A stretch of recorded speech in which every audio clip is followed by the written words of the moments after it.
மாண்புமிகு உறுப்பினர் கணபதி.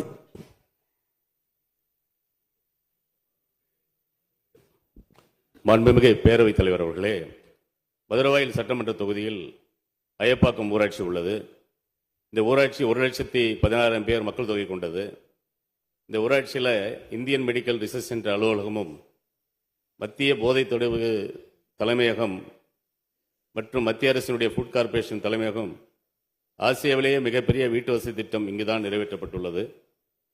ஏறக்குறைய இந்த 1.25 லட்சம் மக்கள் தொகை கொண்ட இந்த ஊராட்சியில் தீயணைப்பு நிலையம் அமைக்க அரசு முன்னுரிமை என்பதை மாண்புமிகு உங்கள் மூலமாக மாண்புமிகு திராவிட மாடல் நாயகர் அவர்களை கேட்டு அமைகிறேன். நன்றி.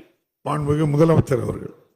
மாண்புமிகு பேரவைத் தலைவர் அவர்களே, சென்னை புறநகர் மாவட்டம் அய்யம்பாக்கம் பகுதியைச் சார்ந்த புதிய தீயணைப்பு மற்றும் மீட்பு பணிகள் நிலையம் அமைக்க வரையறுக்கப்பட்ட அளவுகளின்படி 25 கிலோமீட்டர் தொலைவிற்குள் 4 தீயணைப்பு மற்றும் மீட்பு பணிகள் நிலையங்கள் உள்ளன.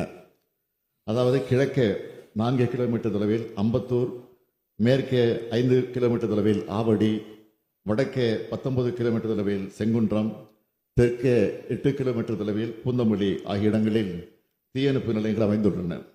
இப்பகுதியில் ஏற்படும் தீ விபத்து மற்றும் மீட்பு அழைப்புகள் அருகில் உள்ள மேற்கண்ட 4 தீயணைப்பு நிலையங்களை சார்ந்த பணியாளர்கள் மற்றும் ஊர்திகளை கொண்டு மேற்கொள்ள இயலும் என்பதால் அய்யம்பாக்கம் பகுதியில் புதிய தீயணைப்பு மற்றும் மீட்பு பணிகளை அமைக்கும் நிலை தற்போது எழவில்லை.